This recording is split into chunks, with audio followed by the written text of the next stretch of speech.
Two macaque monkey species in Asia are now considered endangered, and importation to America for laboratory testing hasn't helped. One of the nation's leading primate scientists tells us how it all happened on the PETA Podcast.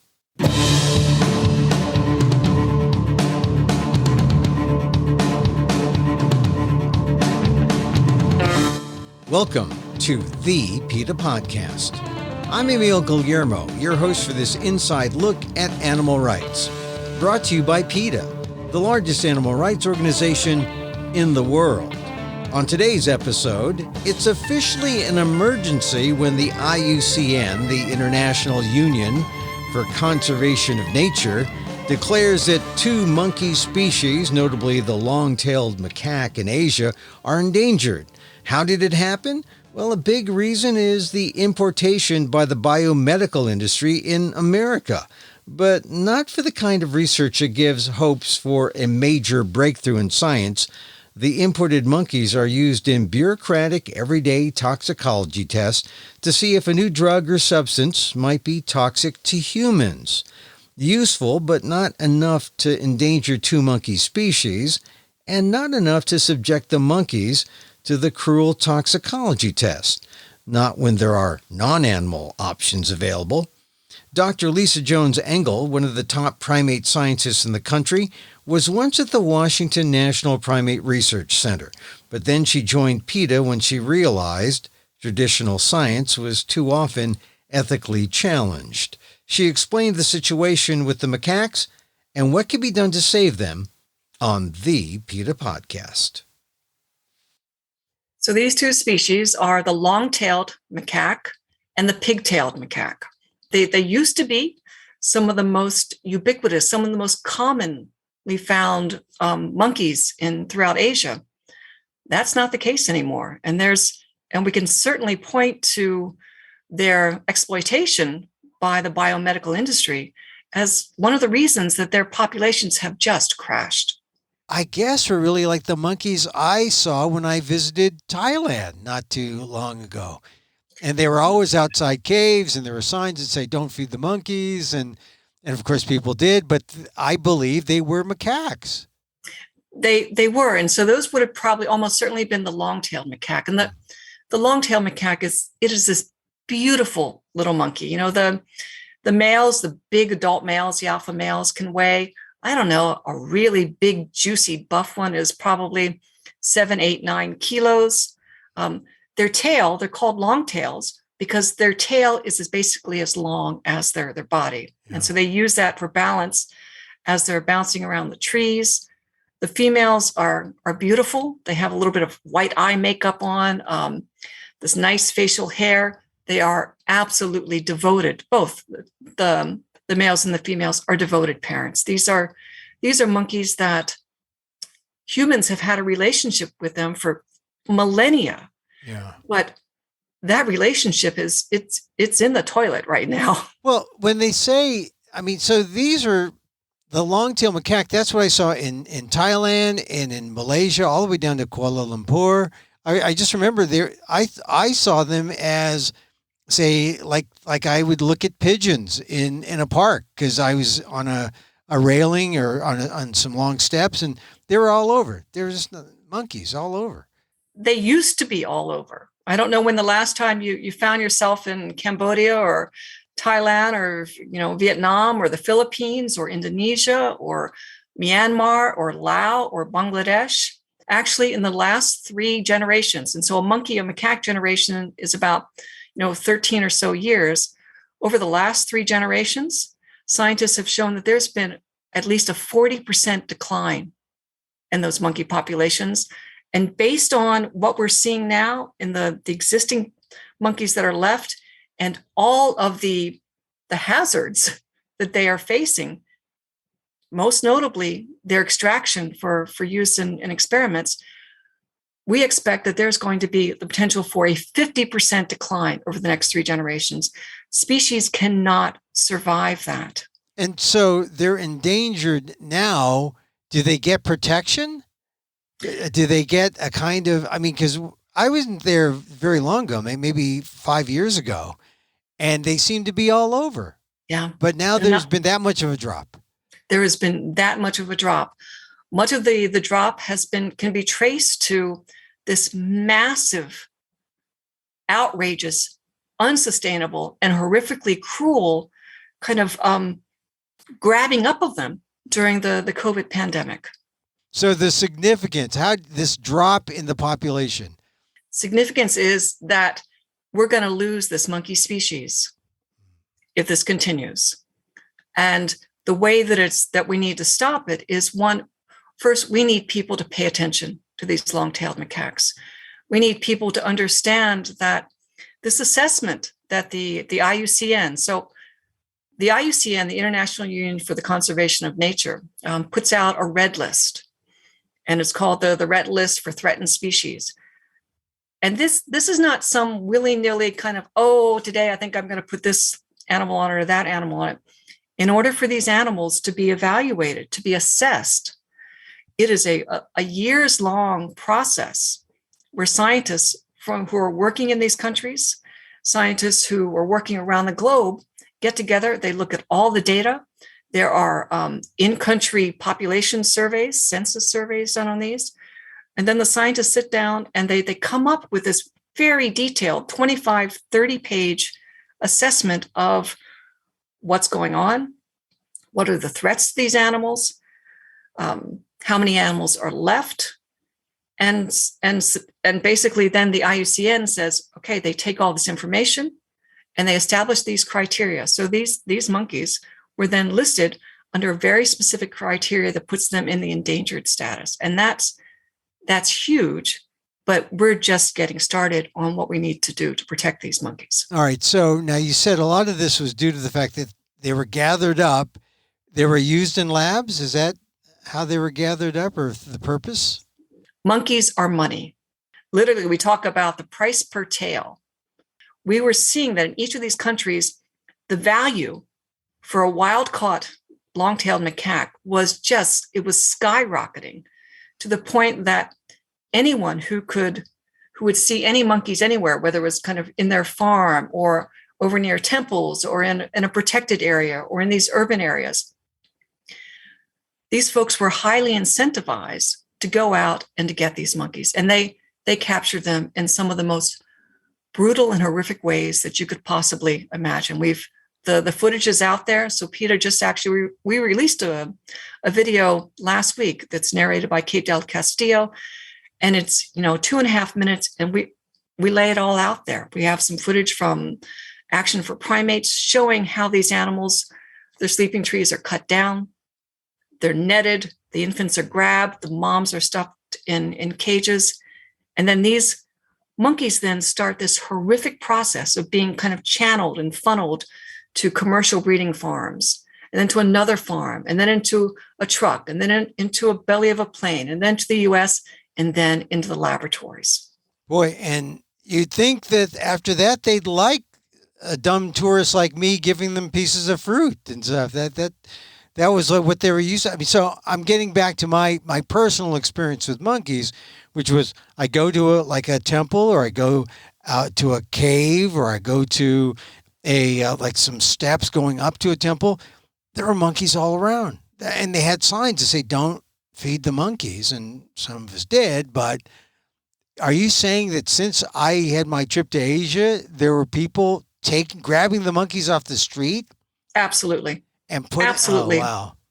100%. Absolutely. It's we're seeing the undercover investigations, we're seeing the documentation is out there.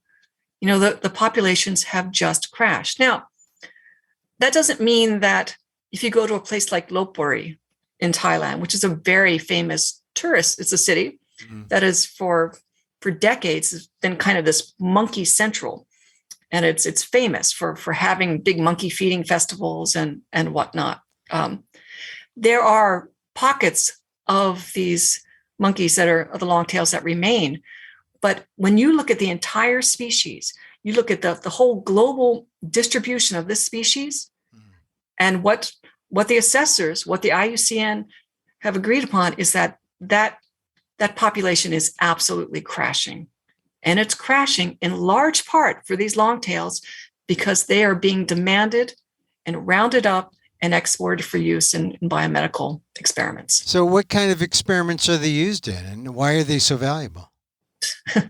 They're valuable because the experimenters have decided that, hey, this is the fastest way that I can take my drug. And the FDA requires me, before I try to get this drug to market, as part of my preclinical testing, I've got to take this drug and I've got to jab it into a large animal, a large non-human animal. And unfortunately, long-tailed macaques in particular have been that animal of choice. Why is that? Because they're just large enough but small enough too? Is it because they are docile, or they're not? I don't recall them being particularly docile, but what is it about them or because they were so plentiful? You actually, all of those things that you said, size matters, perceived availability matters. The fact that for centuries, the long-tailed macaque has been able to coexist with humans. Long-tail, it's not just that long-tailed macaques are really good at reading us, and they really are. So as you were walking up to that temple, I guarantee you, if you were carrying a plastic bag or if you had a backpack draped over your shoulders, those monkeys sussed you up really quickly. Oh, yeah. And they said, this is an easy mark. He's distracted. He's looking at this beautiful Watt over here, and he's looking at these bells over here, and bam, the next thing you know, you lost your bag.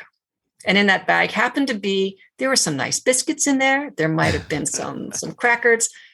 And this is because these monkeys know us, and they observe us, and they work together in ways that, wow, it is a beautiful thing to watch. But for those who are on the receiving end of it, it's less pleasant. Yeah. Less pleasant. Exactly. Yeah. But all right. So they know us. That means they're smart. They're so smart. They're so smart, and they're so incredibly social. And like I mentioned, when they're being trapped, the adults will fight to their death to protect each other, to protect their infants. What happens in the laboratory is that these animals are put in individual cages, tiny individual cages that have a bar at the back that you can pull it forward so the monkey gets squeezed up to the front of it.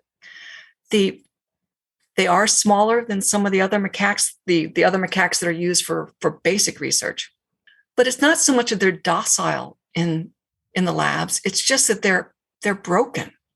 Their spirit is broken. They are everything that they need to be the extraordinary animal that they are.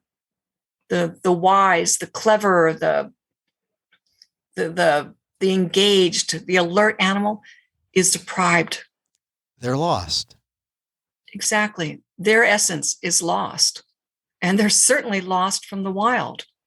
And that's the thing that no one is really talking about, but which we talked about in the assessment. When those monkeys are removed from these countries in South and Southeast Asia or from Mauritius, this biomedical industry is taking a keystone species out of the environment. And a keystone species is a species that has a really important role that it plays in the ecosystem. We actually know for a fact that long-tailed macaques and pigtailed macaques are really important buffers for some of these vector-borne parasites.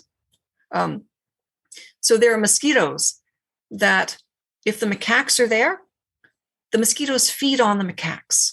They get their blood meal on the macaques. Those mosquitoes who may be transmitting things like malaria or dengue, it stays within the macaques, and the macaque's immune system actually can handle this really well. You take those macaques out, you remove them from that ecosystem, you remove them from that edge that between the humans and that other environment, and those mosquitoes look around and they say, I'm hungry today.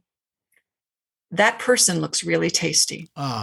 So it's the consequences for those individuals who are living in Asia by taking removing these monkeys from their forests. The American or the U.S.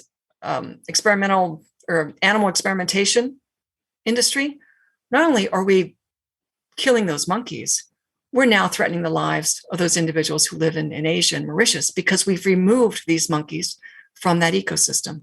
So the monkeys, when they say they're gathered, they're taken from Asia and they're brought primarily by the U.S. biomedical industry to the U.S. Exactly. The U.S. is the number one consumer importer of these long-tailed macaques. And are they number one? Is it pharmaceutical labs, corporate pharmaceutical labs? What kinds of experiments are these monkeys used in? So think about it as kind of a pipeline or a supply chain that's going on here. So you have US-based companies that have set up facilities in places like Cambodia and Mauritius, where these longtails are. The companies, frankly, they launder wild-caught monkeys. So there are all these monkeys that are being caught up because each one of these animals is worth a lot of money now. So they're being dropped into the system. They're then flown to the US.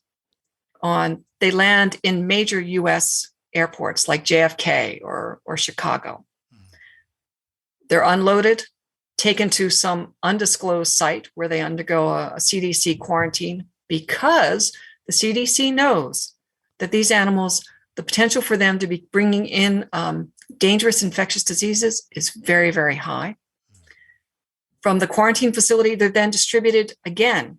They're trucked to places around the US where the monkeys sit for a little bit, and then they go to the next stage. And so the vast majority of the long-tailed macaques end up in toxicology, studies, lethal dose studies at these contract research labs. The long-tailed macaque is not the macaque that's used for basic research, or that there were no long-tailed macaques that were used in the development and the preclinical testing of the Pfizer or the Moderna or the Johnson & Johnson vaccine. That was a completely different monkey, different species of monkey. So basically they use these for like skin test or? No, they use them. They take a compound, they take a drug, and they want to decide, what is if I put this drug in this macaque, what's going to happen?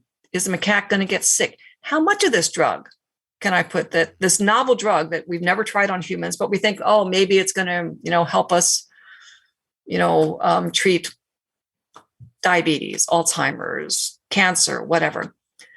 A drug that's kind of been developed in the laboratory. They keep pumping it into these long-tailed macaques until they get to the point of like, okay, it seems like it, this monkey hasn't dropped over dead on its own. Let's now go and try this in clinical trials.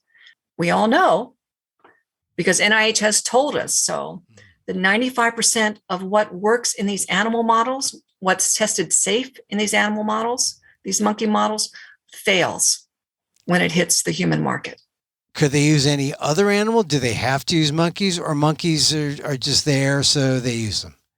This is part of the FDA requirements. There is a law still on the books, and we are really hoping that the FDA Modernization Act will actually change this law. But there are requirements that say before something goes into a human arm or leg or down a human throat, it actually has to go into one of these large mammals. And unfortunately, the long-tailed macaque, as well as beagles, have been tapped as that non-human animal. And yet we know that it's not very useful. It doesn't say anything, or it's not helpful in terms of translating to how it can either help humans. How many more times do we as a society, as a scientific community, how many more times do we need to fail before we understand that trying to make this leap between the immune system of a monkey or a beagle or a mouse or a zebrafish to what actually happens when these compounds are in human cells, it's not working. It's simply not working. And yet, when COVID hit, these monkey experimenters doubled down on this. And they said, hey, just give us more monkeys and we'll give you this vaccine really quickly. And we've talked about this before. At the very beginning of the pandemic, Moderna and Pfizer, they came out very clearly saying, gosh, monkeys don't get infected the same way with SARS-CoV-2. They don't respond the same way that humans are to SARS-CoV-2 infections. So we're just going to check this regulatory box. We've got this mRNA vaccine that we developed.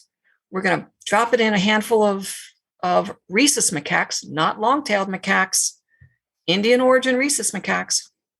We're going to drop it into these monkeys, and actually we're then going to really focus on what we know is the way that's going to give us important information. We're going into human trials. If we had relied on monkeys, we'd all still be sitting here in our basements with our masks. They still use some monkeys though. They use the rhesus, right? They used a very different type of monkey. And let's take just a few minutes and talk about different types of monkeys, because that is something that is simply, that's gotten lost in all of this.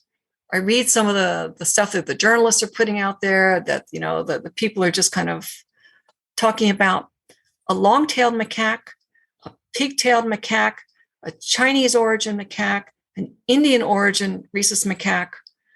Those are very, very, very different animals. Not only are they different species, Macaque fascicularis versus Macaque mulatta, but the scientific community knows that not only are species differences critical and have profound impact on some of the drugs and tests that we use, but even within species, a Cambodian long-tailed macaque, its physiology, immunology is very different than a long-tailed macaque from the Philippines or a long-tailed macaque from Mauritius. And yet, even the scientific community, and certainly the public, and boy, the journalists, are just thinking, a monkey is a monkey is a monkey. It seems hard to believe that the scientists, the researchers who, they're sensitive to the kind of results they get, the kind of readings they get, they wouldn't know the difference between the species, and they wouldn't be able to say, well, we better not use this monkey, we better use some other one. Or you would think, right? Yeah. You would think that would be good science would be driving those decisions. But as we saw, that's not the case. It's about availability. What can I get my hands on today? It's availability, but also they have to make sure they check off the box that they've done what they need to do. Exactly. The big animal. Yeah. So, all right. So the kinds of experiments, it's not like we need these monkeys because it's critical to the science necessarily. It's more critical to the bureaucracy and the policy. We know that the alternatives are out there. And if we were spending a fraction of our research dollars that we've been kind of blowing on these monkeys that we've driven to the point of extinction, if we had been spending that money on these alternatives, on developing these organoids, on developing the 3D printed tissues, on even just something as accessible as computer modeling, wow, we would be so much farther along. We have driven 2 species of primates to the edge of extinction over our greed and our misuse. We're going into these countries throughout Asia and into Mauritius, and we're extracting these animals. We're using them for our gain, And the people there are suffering, and good God, the monkeys are paying the ultimate price. Well, I keep hearing there's a shortage of monkeys for experiments. And so is that true? Are the scientists just happy to have monkeys? Is there a shortage? Scientists are using macaques for right now are the kinds of things that, you've got the Elizabeth Murray, who's using rhesus macaques and scaring them with snakes and spiders. You've got experimenters who have monkeys hooked up to and strapped into restraint chairs for hours on end as they stare at video screens and decide whether they like this logo or that logo. The waste, again, the arrogance of this curiosity-driven science has been catastrophic. The monkey shortage. But a few years ago, PETA looked at the 7 national primate research centers, and we looked at the total number of monkeys that they had, and it's almost always macaques, the total number of animals that they had in their facility, and the number of animals that they had actively engaged on research projects. About 30%. There are a lot of monkeys in this country, and the ones that are being bred in this country are Indian origin rhesus macaques. And that's because for decades and decades, scientists have used the Indian origin rhesus macaque. That is their preferred, albeit highly flawed, macaque model. The monkeys that are coming in, these long-tailed macaques, they're not bred here in this country for the most part. And that's because the system it's been easier, it's been cheaper, and no one has been looking while these big corporations, these big importers go over to Asia and Mauritius, and they literally shake the trees, round these animals up and bring them over here. And I cannot stress enough, these long-tailed macaques do not go into basic research. These are not the monkeys that we're using to develop vaccines. So when they're brought in, it's kind of a waste? It's a horrific waste. It's a waste of monkey lives. It's a waste of taxpayer dollars. And again, these animals are going into the toxicology stage. They're going into the biopharmaceutical, and they are being used for, again, drugs that have a 5% chance of actually going to market and being effective.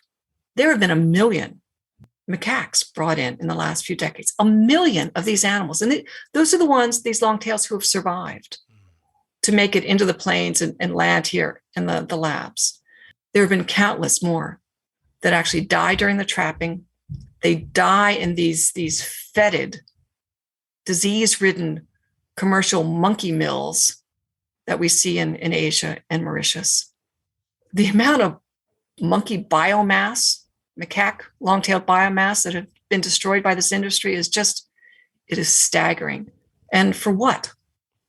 Yeah, I mean, it's hard to imagine, and they're not, as you say, they're not even used in the kind of research science that may lead to any kind of treatments to humans. They're used for toxicology, which is, you want to make sure no one gets a rash. You want to make sure that from a substance, and there are certainly other ways to test for toxicology.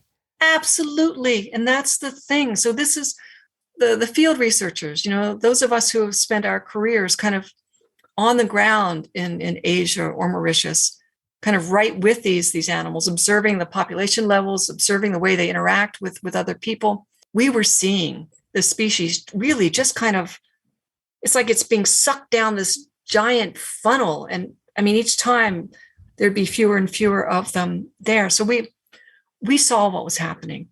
And so when the IUCN, this uplisting, this moving them from vulnerable to endangered is critical, because this is now, people understand the word endangered. The average person in the public, we know an endangered species is not something that you stick in a cage and pump full of drugs if you have any other choice. And we have other choices. And so what I'm counting on, what I'm betting on, is that when the public hears this, when they know that these are endangered species in these cages, that these are endangered species in the bellies of these planes or in the backs of these trucks that are going around the country, the public is not going to stand for that. You don't do that to an endangered species. You don't do it to any species. You especially don't do it to an endangered species. And so I believe that as this gets out, as people hear this, as people understand what this means, that there is going to be a profound backlash against this industry. And we're going to make sure that everyone hears that. So we've gone to members of Congress with this information. We're going to the CDC with this information, and we're saying, look, stop. It is now time. It's actually way past time. But the importation of these species of primates must stop now. In the CDC, you need to act. And I think Congress, we're getting really, Congress is coming back to us and saying, wow, this is outrageous.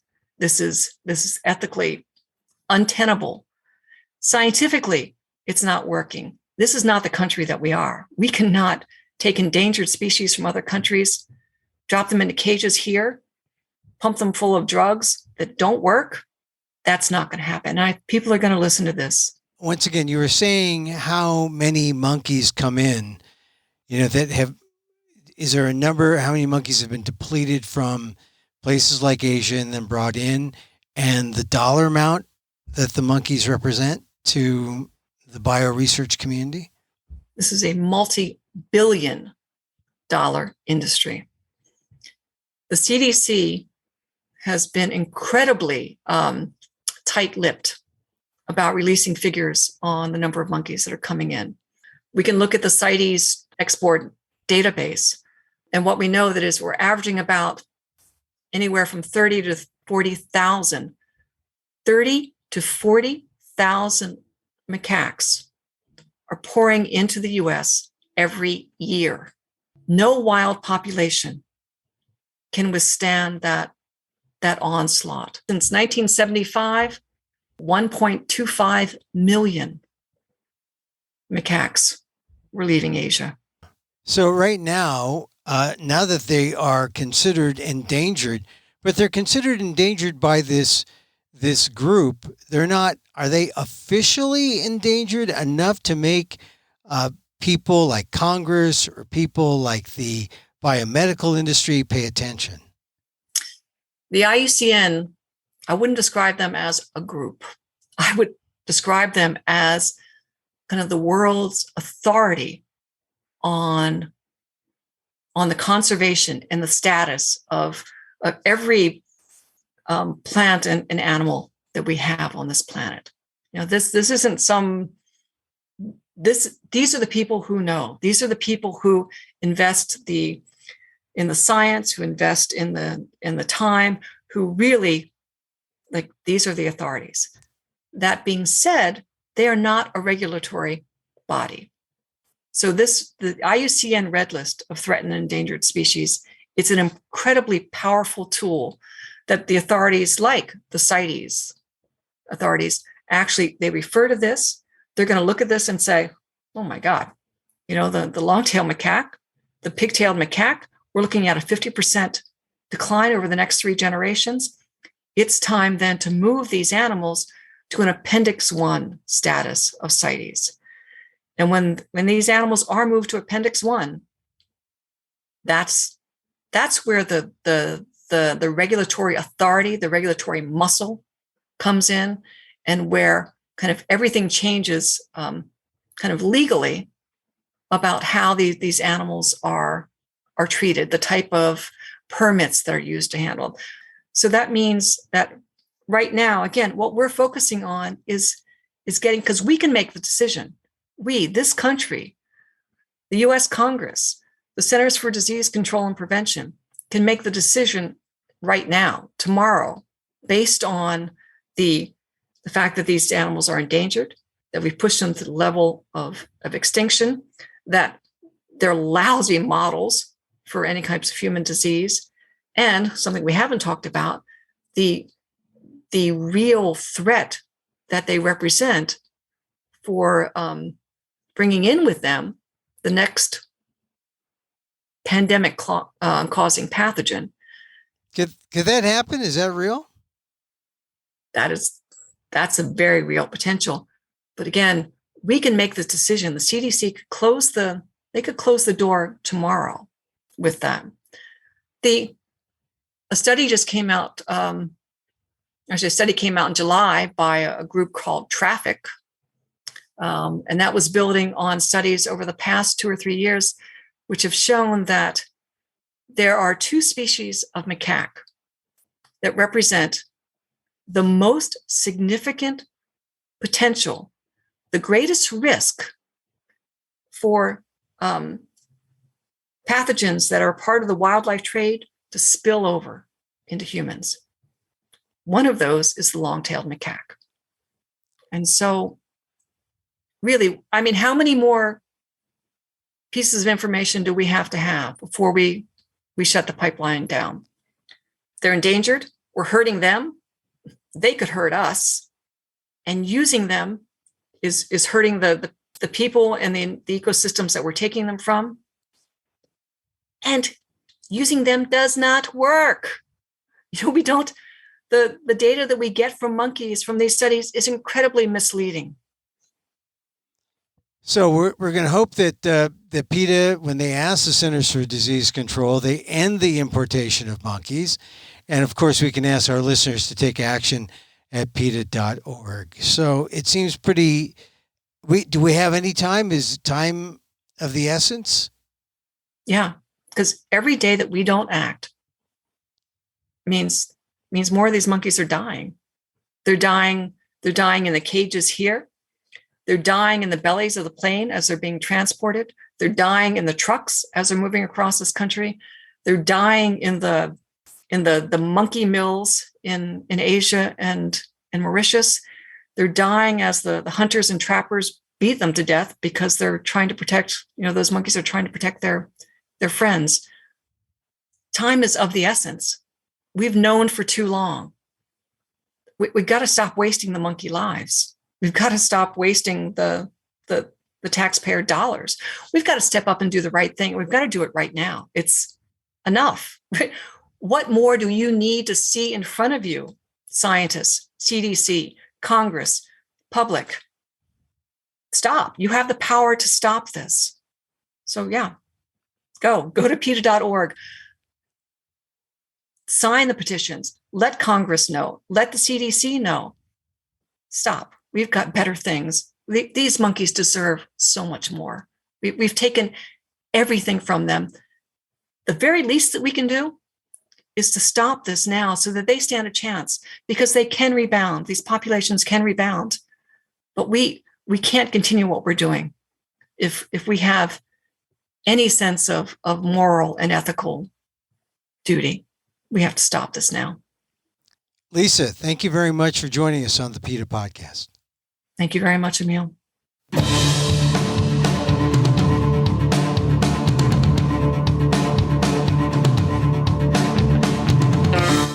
Dr. Lisa Jones-Engel, one of the nation's top primate scientists at the Washington National Primate Research Center, but now a PETA scientist, advocating for ethics in science.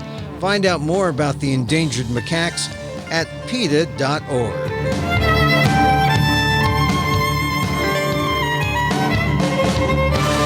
And that's our show for today. Thank you for listening. Don't forget to send a link of this show to your friends. Tell them you like the PETA Podcast. Contact us at PETA.org. You can find me on Twitter at Emil Amok, that's EMILAMOK, or see my vlog at amok.com, or see my work at ALDEF, the Asian American Legal Defense and Education Fund. That's ALDEF, AALDEF.org/blog.